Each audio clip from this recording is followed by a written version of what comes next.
એ એક કહું આવડો હવે પાટિયા સળ્યું રોવો તમે.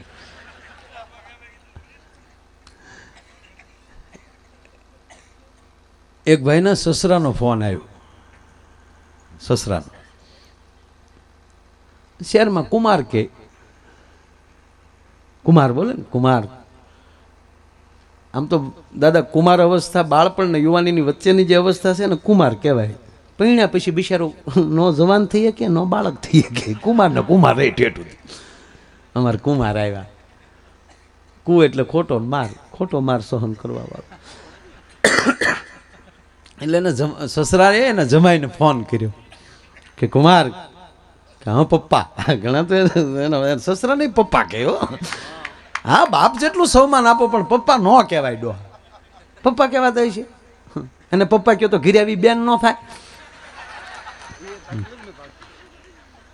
પપ્પુ ઘણા જમાઈને તો હારાની અણહારું મળી આવો.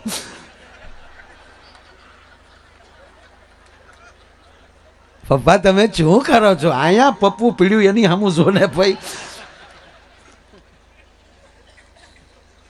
વચ્ચે બીજું કહો દાંત જ કાઢવા ને ભાઈ. હા ગણ્યાનના હવાદણા થતા જ નહીં. હું આવું ત્યાં લહેર કરો યાર. આ 30 કલાક પૂરી થઈ મારે તમને મોજ કરાવવા હાટું. હા ઉલ્લીને આવ્યો ત્યાં પછી સરફરાજને જોયું તો મને એમ છે હું હજી ન્યા જોવું છે. ના હું કાલે જાહેરમાં બોલ્યો ને 1 તારીખ નૈરોબીમાં બોલ્યો હું. એના જે 2-5 જણા ન્યાય હોય ને કાંઈ ન હોય એમ હોય.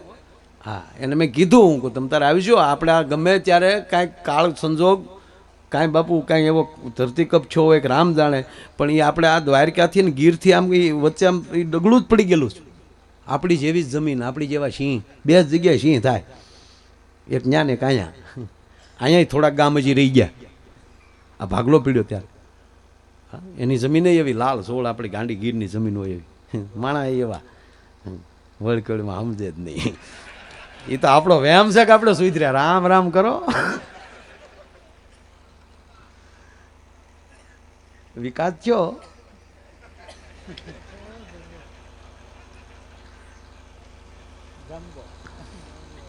જાંબો એ વચ્ચે પાછું કહું એક ભાઈ ઓફિસેલી એની ઘરવાળીને ફોન કર્યો. ચલા આમ ઓલી બાજુ આમ તમે અમદાવાદ વટી જાઓ ને તેને ઘરવાળીને બકા કે. હા બકા લે એને ખબર જ નથી બકા કોને કહેવાય. ભાગવતના 2 પાત્રો છે બકો ને બકી. એક બકાસુર ને એની બેન હગી એની બેન એનું નામ બકી એટલે પૂતના એનું નામ બકી છે. હાથ બકાસુર થતા હોય બકી કે હા બકા. એ ફોન કર્યો એની પત્નીને સાંભળો છો કે હા 2 વાગ્યાની ફ્લાઇટમાં મમ્મી ઉતરે છે તો એરપોર્ટથી મમ્મીને લઈ આવજો. વેકેશન છે એટલે 15 દિવસ રોકાવા આવે છે. 15 દિવસ રોકાવા આવે છે ને વેકેશન છે ને મમ્મીને લઈ આવજો. ને એની પત્નીએ જે સામે ઉપાડું કર્યું મમ્મી ફ્લાઇટમાં ન બેસે જ કહો એને ઘરે રહે. મહેરબાની કરીને લેવા જવાનું નથી. મમ્મીને એટલી ભાન ન હોય. વેકેશનમાં છોકરાઓ સાથે રહેવાનું હોય કે મમ્મીની પીંજણમાં પડવાનું હોય. મમ્મીને ના પાડી દો ના પણ સાંભળવું નથી. મહેરબાની કરીને કહી ગયો મમ્મી ન બેસે પણ સાંભળતો ખરી. તારા મમ્મી ઓ મોમ આવે છે લે. મોમ તો કેટલા સરળ છોકરા વારે સેટ થઈ જાય. એટલે તારા આવે મોમ ને અમારા આવે બોમ્બ. રાખ તો હરખે રાખ ને ભાઈ.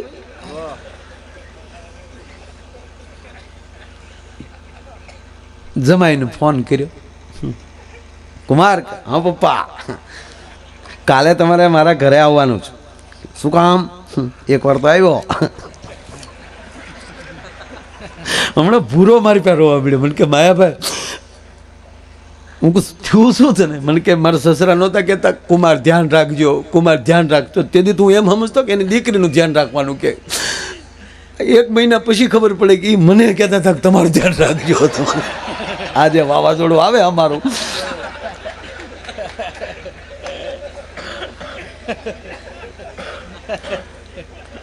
અરે એક જણો ગામડાનો માણસ શહેરમાં પૈણ્યો. જો હાવ નવો બ્રાન્ડ તમને આપું. જો શહેરમાં પૈણ્યો ને તો એ દીકરી આવીને પરણીને 15 દી પછી એને એટલી મારી ઓલાય દેખારો ગામ ભેગું થઈ ગયું.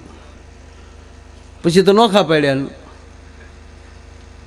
હું કામ મારે એ કે મારી ઘરવાળી છે ને એ તાંત્રિક છે, એ કે મને ચાની અંદર છે ને તાવીત બોળી બોલીને મને પાય છે, એટલે એ કાંઈક મને વંશ કરી લેવા માગે છે. પછી એ ઓલા ગામના કીધું બેન આવું ન કરાય, તાક એ કાંઈ નહોતું, એને ખબર નથી, હું તો ઓલી ટી બેગ બોળી બોલીને દેતી હતી.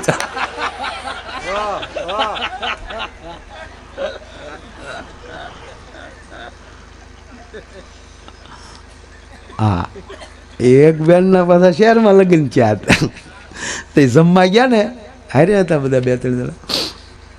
તે જમવા ગયા તો હોટલમાં કીધું, એ કે ઓલા રોટલા માથે શાક સોપડેલો એ આપો ને. વેઇટર ગોથું ખાઈ છો ખા હું માગે, ત્યારે ને ધણીએ કીધું પીઝા માગે તારી માં, પણ અભણ છે ડોહિયા, હું રોટલા માથે શાક છું.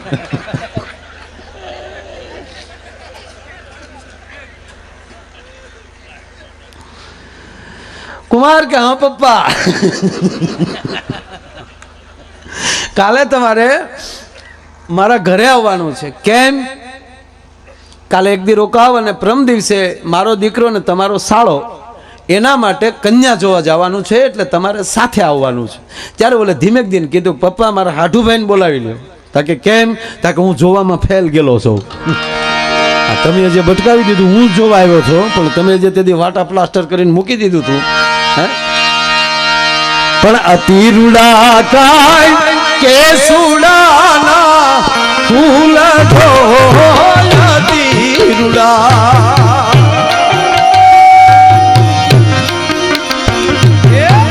અતિરુડા કાય કે સુડાના ફૂલ જો અતિરુડા. આવો બાપુ આવો.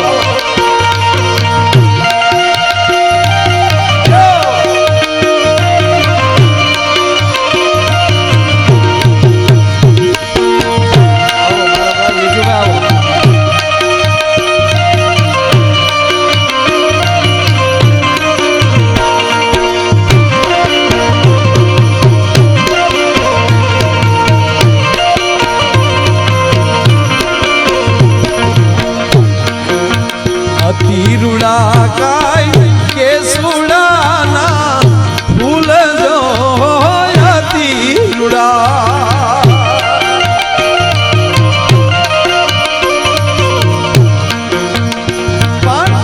લવિંગડે મન મોયા રૂપથી ગુણવાલા રે.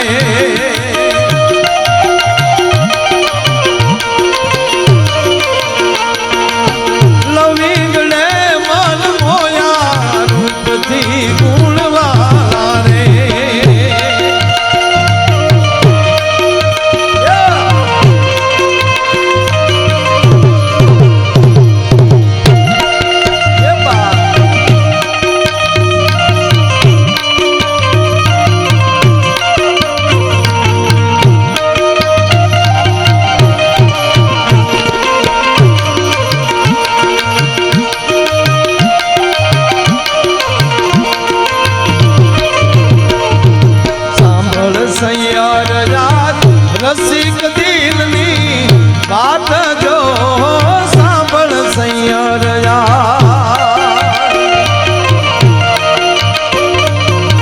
સાંભળ સૈયર યાદ રસિક દિલની વાત જો.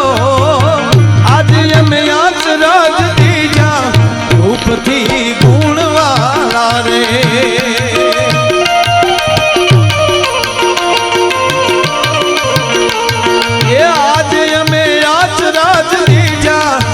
રૂપથી ગુણવાલા રે. આજે અમે આજ રાજ દીજા રૂપથી